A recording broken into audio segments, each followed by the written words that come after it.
আছে একটু হাওয়া।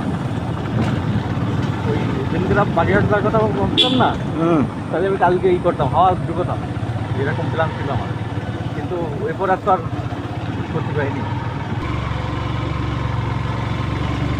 কি সুন্দর প্রাকৃতিক দৃশ্য,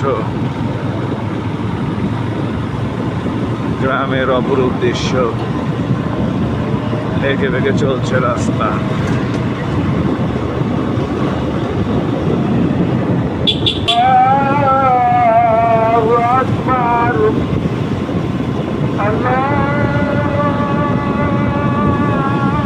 দুই পাশে তাল গাছের সমাবেশ, শুধু তাল গাছ আর তাল গাছ।